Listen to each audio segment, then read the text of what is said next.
নমস্কার বন্ধুরা, সকলকে আমার চ্যানেলে স্বাগত। সকল সাধারণ নাগরিকদের পাশাপাশি সকল প্রবীণ নাগরিকদের জন্য ব্যাংক এবং পোস্ট অফিস অ্যাকাউন্ট অপারেট করার ক্ষেত্রে বেশ কিছু কড়া নির্দেশ বা নিয়ম জারি করা হয়েছে সম্প্রতি আরবিআই এর পক্ষ থেকে, এবং তার সাথে এই সতর্কতাও জারি করা হয়েছে এই ধরনের নির্দেশগুলি যদি পালন না করা হয়ে থাকে তাহলে এক্ষেত্রে বড়সড় সমস্যার সম্মুখীন হতে পারি, এমনকি আমাদের নামে নোটিশ পর্যন্ত ইস্যু করা হতে পারে। কোন কোন নতুন নির্দেশ বা কোন কোন নতুন নিয়ম জারি করা হয়েছে আরবিআই এর পক্ষ থেকে আজকের ভিডিওতে আমরা বিস্তারিতভাবে আলোচনা করব। ভিডিওটি সকল ব্যাংক বা পোস্ট অফিস অ্যাকাউন্ট হোল্ডারদের জন্য অত্যন্ত গুরুত্বপূর্ণ, তাই প্রথম থেকে শেষ পর্যন্ত অবশ্যই ধৈর্য সহকারে দেখবেন এবং ভালো লেগে থাকলে অবশ্যই একটি লাইক করবেন এবং সকলের সঙ্গে শেয়ার করবেন। আর সেই সাথে এই চ্যানেলে যদি প্রথমবার হয়ে থাকেন এই রকমের ইনফরমেটিভ ভিডিও আরও দেখার জন্য যারা এখনও পর্যন্ত এই চ্যানেলটিকে সাবস্ক্রাইব করেননি তারা অবশ্যই চ্যানেলটিকে সাবস্ক্রাইব করে নিতে ভুলবেন না। তাহলে চলুন আমরা বিস্তারিত দেখে নিই। সম্প্রতি আরবিআই এর তরফ থেকে একটি গাইডলাইন জারি করা হয়েছে এবং সেখানে বলা হয়েছে কোন কোন ট্রানজ্যাকশানগুলি এক্ষেত্রে বৈধ এবং কোন কোন ট্রানজ্যাকশানগুলি আমরা মেনে না চললে আমরা পরবর্তী ক্ষেত্রে বড়সড় সমস্যায় পড়তে পারি, এমনকি আমাদের নামে নোটিশ পর্যন্ত ইস্যু হতে পারে। তাহলে চলুন এক এক করে আমরা জেনে নিই কোন কোন ট্রানজ্যাকশানগুলি আরবিআই এর নিয়ম অনুযায়ী বৈধ এবং কোন কোন ট্রানজ্যাকশানগুলি আরবিআই এর নিয়ম অনুযায়ী বৈধ নয় সেই ব্যাপারে। একটি ফাইন্যান্সিয়াল ইয়ার বা একটি অর্থবর্ষে ম্যাক্সিমাম কত টাকা পর্যন্ত লেনদেন যদি আমরা আমাদের ব্যাংক অ্যাকাউন্ট বা কোনো অ্যাকাউন্ট থেকে করে থাকি তাহলে সেক্ষেত্রে ইনকাম ট্যাক্স ডিপার্টমেন্টের তরফ থেকে কোনো রকম কোনো নোটিশ বা কোনো SMS পাঠানো হবে না।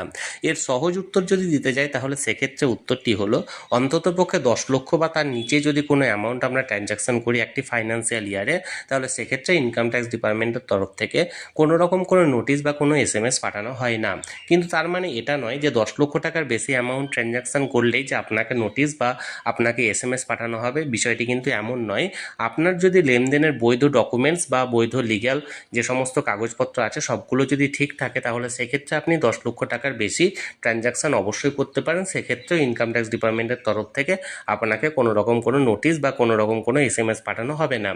এবার অনেকেই মনে করতে পারেন আমার একাধিক ব্যাংক অ্যাকাউন্ট আছে, যেমন ধরুন আমার হয়তো 5টা ব্যাংক অ্যাকাউন্ট আছে, তাহলে সেক্ষেত্রে প্রতিটি ব্যাংক অ্যাকাউন্টে 10 লক্ষ করে মোট 50 লক্ষ টাকার আমি লেনদেন করতে পারবো একটি ফাইন্যান্সিয়াল ইয়ারে। কিন্তু বিষয়টি কিন্তু এমন নয়, এটি একটি ভ্রান্ত ধারণা। আমাদের প্রতিটি ব্যাংক অ্যাকাউন্ট কিন্তু আমাদের প্যান কার্ডের সঙ্গে যুক্ত এবং প্রতিটি প্যান কার্ডে এই সুবিধাটা দেওয়া হয় যে বার্ষিক 10 লক্ষ টাকা পর্যন্ত লেনদেনের ক্ষেত্রে কোনো রকম সমস্যায় পড়তে হয় না। অর্থাৎ এক্ষেত্রে আপনার ব্যাংক অ্যাকাউন্ট যতগুলি থাক না কেন সবগুলো মিলিয়ে যদি 10 লক্ষ বা তার নিচে থেকে থাকে অ্যামাউন্ট ট্রানজ্যাকশান তাহলে সেক্ষেত্রে আপনাকে কোনো রকম কোনো সমস্যায় পড়তে হবে না। এমনকি 10 লক্ষ টাকার বেশি হলেও যে সমস্যায় পড়তে হবে বিষয়টি এমন নয়। আমি আগেই বললাম আপনার যদি বৈধ কাগজপত্র বা বৈধ ডকুমেন্টস থেকে থাকে আপনি সেক্ষেত্রে কোনো রকম কোনো সমস্যায় পড়বেন না। এবার আমাদের মনে অনেক রকমের প্রশ্ন আসতে পারে, যেমন অনেকের মনে এই ধারণাটা আসতে পারে যে আমাদের ইয়ারলি নেট ইনকাম অনেক কম এবং যার ফলে আমরা প্রতি বছর ITR বা ইনকাম ট্যাক্স রিটার্ন ফাইল করি না। এবার এক্ষেত্রে হঠাৎ করে যদি কোনো প্রপার্টি সেল করে আমরা একটি বেশি অ্যামাউন্টের টাকা পেয়ে থাকি, যেমন ধরুন এক্ষেত্রে ধরলাম যে 10 লক্ষ টাকা আমি পেয়ে গেলাম, তাহলে সেক্ষেত্রে সেই বছর কি ITR ফাইল করতে হবে বা ITR ফাইলের ক্ষেত্রে সে বছর এই 10 লক্ষ টাকা কিভাবে শো করব এবং এর ক্ষেত্রে কি TDS ফাইল করাটা বাধ্যতামূলক কি না। প্রথম যে উত্তরটি সেটি হলো আপনি হতেই পারেন যে আপনার ইয়ারলি ইনকামটি অনেক কম এবং যার ফলে আপনি ITR ফাইল করেন না। কিন্তু হঠাৎ করে যদি কোনো ক্যাপিটাল গেন থেকে অর্থাৎ কোনো প্রপার্টি সেল করে আপনি একটি মোটা রকমের অ্যামাউন্ট পেয়ে থাকেন তাহলে সেক্ষেত্রে সেই বছর ITR ফাইল করাটা কিন্তু বাধ্যতামূলক এবং সেই বছর ITR ফাইল করার সময় যে ক্যাপিটাল গেনের যে অংশটা আছে সেখানে আপনাকে যে পরিমাণ টাকাটি আপনি পেয়েছেন প্রপার্টি সেল করে সেই অ্যামাউন্টটি কিন্তু এখানে উল্লেখ করতে হবে, না করলে কিন্তু ভবিষ্যতে সমস্যায় পড়তে পারেন আপনি। এবার অনেকের মনে এমন প্রশ্ন আসতে পারে যে এমন অনেক ব্যক্তি আছেন যারা বর্তমানে চাকরিরত অবস্থায় আছেন এবং চাকরি থেকে অবসর গ্রহণের সময় তিনি এককালীন একটি মোটা আর্থিক বেনিফিট পেলেন। ধরা যাক উদাহরণস্বরূপ কোনো এক ব্যক্তি চাকরি থেকে অবসর নেওয়ার সময় 50 লক্ষ টাকা পেলেন এবং 50 লক্ষ টাকার একটা পোর্শন আমি ধরলাম এক্ষেত্রে যে 50% অর্থাৎ 25 লক্ষ টাকা তিনি একটি মান্থলি ইনকাম স্কিম বা সিনিয়র সিটিজেন সেভিংস স্কিমে ইনভেস্ট করলেন, যেক্ষেত্রে তিনি প্রতি মাসে মাসে একটা ইন্টারেস্ট পেয়ে নিজের প্রতি মাসের খরচটা চালাতে পারেন এবং বাকি 50% অর্থাৎ বাকি 25 লক্ষ টাকা অন্য কোনো ডিপোজিট স্কিমে ইনভেস্ট করলেন। তাহলে সেক্ষেত্রে তার মনে প্রশ্ন হতেই পারে যে এক্ষেত্রে যে 50 লক্ষ টাকা তিনি পেলেন সেই 50 লক্ষ টাকার কি কোনো হিসেব ইনকাম ট্যাক্স ডিপার্টমেন্টকে দিতে হবে বা এই 50 লক্ষ টাকার জন্য তার কাছে কোনো নোটিশ টোটিশ আসবে কি আসবে না। এর সঠিক উত্তর হলো আপনাকে অবশ্যই ইনকাম ট্যাক্স ডিপার্টমেন্টকে আপনার প্রাপ্য যে টাকার পরিমাণ সেটার হিসেব জানাতে হবে। আপনি যে বছর অবসর গ্রহণ করেছেন অর্থাৎ যে বছর রিটায়ারমেন্ট নিয়েছেন সে বছর ITR ফাইল করার সময় আপনি কোন কোন খাত থেকে কত টাকা পেয়েছেন সেটা পুরো ডিটেলস উল্লেখ করে আপনাকে আইটিআর ফাইল করতে হবে, তাহলে ভবিষ্যতে কোনো রকম কোনো সমস্যায় পড়বেন না। এক্ষেত্রে অনেকেই এমন আছেন যারা রিটায়ার করার পর এ ধরনের টাকার হিসাবটা আইটিআর ফাইল করেন না বা আইটিআর ফাইলে উল্লেখ করেন না। এক্ষেত্রে তারা মনে করতে পারেন যে তাদের কি কোনো সমস্যা আসতে পারে। দেখুন, আইটিআর ফাইল করার সময় আপনারা অনেকে এমন আছেন যারা এই ধরনের হিসাবটা লুকিয়ে যান বা ইচ্ছাকৃতভাবে জানান না বা ভুলে যান, তাহলে সেক্ষেত্রেও সমস্যা হওয়ার কোনো রকম কোনো কারণ নেই। কারণ এক্ষেত্রে আপনি যে খাত থেকে টাকাগুলি পেয়েছেন সেগুলি অবশ্যই একটি বৈধ খাত, এবং আপনার টাকা যেভাবে পেয়েছেন সে টাকার একটি বৈধ ডকুমেন্টস আপনার কাছে অবশ্যই থাকবে। সে বৈধ ডকুমেন্টসগুলো যদি আপনি গুছিয়ে রাখেন এবং সময় মতো যদি কখনো সমস্যা হয়, তাহলে ইনকাম ট্যাক্স ডিপার্টমেন্টকে সেই বৈধ ডকুমেন্টসগুলো যদি আপনি প্রোভাইড করেন, তাহলে কোনো দিনে আপনার সমস্যা হওয়ার কথা নয়। আশা করি আমি বিষয়টি বোঝাতে পেরেছি। এবার অনেকের মনে এ ধরনের প্রশ্ন থাকতে পারে, আমি উত্তরাধিকারী বা ওয়ারিশ সূত্রে যদি বাবার মৃত্যুর পর একটি মোটা রকমের অর্থ পেয়ে থাকি এবং সেই অর্থের পরিমাণটি যদি 10 লক্ষ টাকার বেশি হয়ে থাকে, তাহলে সেক্ষেত্রে আমাকে কি এই টাকাটি আইটিআর ফাইল করার সময় উল্লেখ করতে হবে? বা যদি আমি নিয়মিত হারে প্রতি বছর আইটিআর ফাইল না করে থাকি, তাহলে সেক্ষেত্রে আইটিআর ফাইল করাটা কি বাধ্যতামূলক? বা এক্ষেত্রে এই টাকার ওপর কোনো টিডিএস আমাকে জমা করতে হবে কি হবে না? বা ভবিষ্যতে আমি কোনো রকম কোনো সমস্যায় পড়বো কি পড়বো না? এর সহজ উত্তর হচ্ছে, ভবিষ্যতে আপনি কোনো সমস্যায় পড়বেন না। তবে যেহেতু আপনি টাকাটা পাচ্ছেন সেহেতু আইটিআর শো করাটা অবশ্যই ভালো, এবং আপনি যদি নিয়মিত হারে আইটিআর ফাইল না করে থাকেন, অর্থাৎ বছর বছর যদি ইনকাম ট্যাক্স রিটার্ন জমা না করে থাকেন, তাহলে অন্ততপক্ষে যে বছর আপনি টাকাটা পাচ্ছেন সে বছর অন্ততপক্ষে আইটিআরটি অবশ্যই ফাইল করে রাখুন এবং এই টাকাটিকে শো করুন। এবার যদি আপনি নাও করে থাকেন, তাহলে সেক্ষেত্রেও আপনাকে ঘাবড়ানোর কিছু নেই। আপনি যে এই টাকাটি বৈধ পথে পেয়েছেন এবং বাবার যে আপনি ওয়ারিশ ছিলেন সেটার সমস্ত ডকুমেন্টস আপনি অবশ্যই রেডি রাখুন, যাতে করে ভবিষ্যতে কোনো সমস্যা হলে আপনি সেই ডকুমেন্টসগুলি শো করতে পারেন। এবার অনেকের মনে এই ধরনের প্রশ্ন আসতে পারে যে কর্মসূত্রে কোনো সন্তান যদি দেশের বাইরে থাকে, অর্থাৎ বিদেশে থাকে, এবং সেই সন্তান যদি নির্দিষ্ট সময় অন্তর অন্তর বাবা মাকে তার দেশে অর্থাৎ ভারতবর্ষে টাকা পাঠিয়ে থাকে এবং তাদের অ্যাকাউন্টে পাঠায়, তাহলে সেক্ষেত্রে সেই টাকার ওপর কি কোনো ট্যাক্স প্রদান করতে হবে কি হবে না? এর সহজ উত্তর হচ্ছে, সেই টাকার ওপর কোনো ট্যাক্স প্রদান করতে হবে না। কারণ বাবা মা যেমন সন্তানকে একদিকে গিফট করতে পারে, তেমনি সন্তানও বাবা মাকে গিফট অবশ্যই করতে পারে, এবং ইনকাম ট্যাক্সে সেই প্রভিশন আছে যে গিফট করা অর্থের ওপর কোনো রকম কোনো ট্যাক্স লাগে না। অর্থাৎ বাবা মা সন্তানকে গিফট করুক বা সন্তান বাবা মাকে গিফট করুক, সেক্ষেত্রে গিফট করা অর্থের ওপর কোনো ট্যাক্স প্রদান করতে হবে না। এবার অনেকের মনে প্রশ্ন আসতে পারে যে আমি যদি কখনো কোনো ফ্ল্যাট কিনি বা আমি যদি কোনো প্রপার্টিতে ইনভেস্ট করি বা কোনো জায়গা কিনি, তাহলে সেক্ষেত্রে কোন বৈধ উপায়ে আমি টাকা পেমেন্ট করলে সেক্ষেত্রে আমাকে ভবিষ্যতে কোনো সমস্যায় পড়তে হবে না? এর সহজ উত্তর হচ্ছে, আপনি ফ্ল্যাট কিনুন বা কোনো জায়গা কিনুন বা কোনো প্রপার্টিতে ইনভেস্ট করুন, যে কোনো পদ্ধতিতে সঠিকভাবে আপনি যদি টাকা পেমেন্ট করতে চান, তাহলে তার বৈধ উপায় হলো অ্যাকাউন্ট পেই চেকের মাধ্যমে। অর্থাৎ আপনি যদি অ্যাকাউন্ট পেই চেকের মাধ্যমে সেই ওনারকে বা সেই বিল্ডারকে বা তার কোম্পানির আন্ডারে সেই অ্যাকাউন্ট পেই চেক ইস্যু করেন এবং সেই অ্যাকাউন্ট পেই চেকের মাধ্যমে টাকা পেমেন্ট করেন, তাহলে আপনাকে কোনো দিনই কোনো সমস্যায় পড়তে হবে না, এবং সেটা একটা ডকুমেন্টস হিসাবে আপনার থেকে থাকছে। এবং আপনি অবশ্যই টাকা পেমেন্ট করার সময় তার কাছ থেকে একটা মানি রিসিপ্ট নিয়ে রাখবেন, যাতে করে সেই মানি রিসিপ্ট প্লাস অ্যাকাউন্ট পেই চেকের মাধ্যমে আপনার অ্যাকাউন্টে তার উল্লেখ থাকে, এবং ভবিষ্যতে আপনাকে কোনো রকম কোনো সমস্যায় যাতে পড়তে না হয় তার জন্য। এবার অনেকের মনে এই ধরনের প্রশ্ন আসতে পারে যে ভবিষ্যতে যদি কখনো লটারি থেকে একটি মোটা রকমের অর্থ পাওয়া যায়, তাহলে সেক্ষেত্রে কি করণীয় বা সেক্ষেত্রে ভবিষ্যতে কোনো সমস্যায় পড়বো কি পড়বো না? প্রথম যে উত্তরটা হলো যে লটারির মাধ্যম থেকে আপনি যে টাকাটা পাবেন সে টাকাটা অবশ্যই সরকার আপনাকে ট্যাক্স কেটেই প্রদান করবে, অর্থাৎ এক্ষেত্রে আপনার আর কোনো ঝামেলা থাকছে না নতুন করে ট্যাক্স প্রদানের জন্য।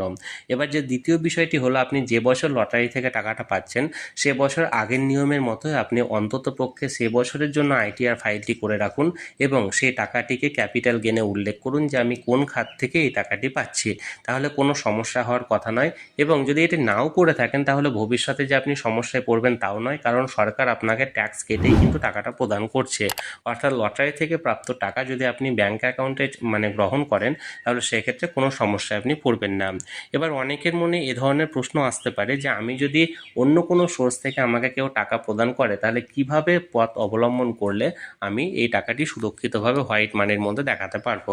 আপনি যদি কোনো রকমে কারোর কাছ থেকে টাকা পেয়ে থাকেন তাহলে সেক্ষেত্রে অবশ্যই তাকে টাকাটি চেকের মাধ্যমে পেমেন্ট করতে বলুন এবং সেই টাকাটি অবশ্যই আপনি ব্যাঙ্ক অ্যাকাউন্টে জমা নিন। তাহলে সেক্ষেত্রে অবশ্যই এই টাকাটি আপনার হোয়াইট মানির মধ্যে আসবে এবং আপনাকে কোনো রকম কোনো সমস্যায় পড়তে হবে না। এবার অনেকের মনে এই ধরনের প্রশ্ন আসে যে আমার কাছে একটা ফিক্সড ডিপোজিট বা এফডি করা আছে, আমি কোনো কারণবশত সেই ফিক্সড ডিপোজিটটাকে প্রিম্যাচিওর করার পর সেই ফিক্সড ডিপোজিটের টাকাটি তুলে নিয়ে অন্য কোনো ব্যাংকে বা সেই ব্যাংকে পরে কোনো এক সময় আবার নতুন করে যদি ফিক্সড ডিপোজিট করতে যায় তাহলে সেক্ষেত্রে কি আমার কোনো সমস্যা হবে বা ইনকাম ট্যাক্স ডিপার্টমেন্টের কাছে আমার কি কোনো তথ্য সেক্ষেত্রে সরবরাহ করা হবে ব্যাংকের তরফ থেকে? এর সঠিক উত্তর হলো আপনার যদি ফিক্সড ডিপোজিটের পরিমাণটি 10 লক্ষ টাকার কম থাকে তাহলে এক্ষেত্রে ইনকাম ট্যাক্স ডিপার্টমেন্টের কাছে কোনো তথ্য সরবরাহ করা হবে না এবং ইনকাম ট্যাক্স ডিপার্টমেন্ট আপনাকে কোনো রকম কোনো নোটিশ পাঠাবে না।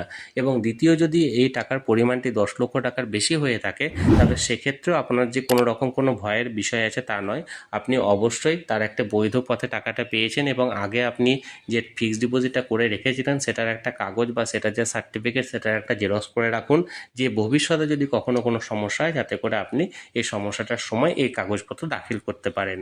এবার আপনাদের কাছে একটি আমি অত্যন্ত গুরুত্বপূর্ণ তথ্য সরবরাহ করি। অনেকে আমার কাছে প্রশ্ন করেছেন যে আমার মান্থলি ইনকাম অনেক কম, মান্থলি ইনকাম 10,000 টাকা অর্থাৎ ইয়ারলি ইনকাম ধরুন 1,20,000 টাকা। এবার এক্ষেত্রে আমার ঘর করার জন্য বা বাড়ি করার জন্য একটি হোম লোনের প্রয়োজন এবং আমি যদি ব্যাংকে গিয়ে হোম লোনের জন্য আবেদন করি তারা আমাকে আইটিআর ফাইল করতে বলছে। এবার আইটিআর ফাইলে যদি আমি আমার সঠিক তথ্য অর্থাৎ সঠিক ইনকামটা উল্লেখ করে 1,20,000 টাকার উপর বেসিস করে যদি আমি আইটিআর ফাইল করি তাহলে সেক্ষেত্রে ব্যাংক থেকে বেশি পরিমাণ লোন আমাকে প্রোভাইড করা হবে না। তাহলে বেশি পরিমাণ লোন নেওয়ার জন্য যদি আমি আমার ইনকামটাকে বেশি দেখাই এবং বেশি দেখিয়ে আইটিআর ফাইল করি তাহলে সেক্ষেত্রে কি ভবিষ্যতে কোনো সমস্যায় পড়বো কি পড়বো না? এর সঠিক উত্তর হলো এটা কখনোই উচিত নয়, এটা একদমই নিয়ম বিরুদ্ধ। আপনার যেটা ইনকাম সেই ইনকামটার উপরই আপনি আইটিআর ফাইল করুন এবং আপনি আইটিআর ফাইল করে সেই টাকার উপর থেকে যেটুকু টাকা আপনি হোম লোন হিসাবে পাবেন সেটুকু টাকায় গ্রহণ করুন। যদি বেশি টাকা হোম লোন নিতে যাওয়ার উদ্দেশ্যে আপনি বেশি টাকা আইটিআর ফাইল করেন তাহলে সেক্ষেত্রে বেশি টাকা তো আপনি হোম লোন নিলেন এবং ভবিষ্যতে যদি সেই টাকাটা পেমেন্ট করতে না পারেন তাহলে আপনাকে কিন্তু ডিফল্টার হিসাবে ঘোষণা করা হবে এবং আপনার সিভিল স্কোরটা কিন্তু অত্যন্তভাবে বাজে রিপোর্ট প্রকাশ করবে এবং সিভিল স্কোর অনুযায়ী ভবিষ্যতে আপনি কিন্তু আর কখনোই কোনো লোন পাবেন না এবং আপনাকে নানা রকমের সমস্যায় পড়তে হবে। তাই আপনার যতটুকু ইনকাম সেই ইনকামটাই শো করুন এবং সেই ইনকামের উপর থেকেই যে টাকাটা হোম লোন পাওয়া যায় সেই হোম লোনটার জন্য আপনি আবেদন করুন। এবার অনেকেই প্রশ্ন করেছেন ক্রেডিট কার্ড সংক্রান্ত, যে আমার কাছে একটি ক্রেডিট কার্ড আছে এবং তার লিমিট হচ্ছে ইয়ারলি 10 লক্ষ টাকা। এবার যদি আমি 5টি ক্রেডিট কার্ড রেখে থাকি তাহলে সেক্ষেত্রে কি আমি ইয়ারলি 50 লক্ষ টাকা ট্রানজ্যাকশান করতে পারবো এবং সেক্ষেত্রে ভবিষ্যতে আমাকে কোনো সমস্যায় পড়তে হবে কি পড়তে হবে না?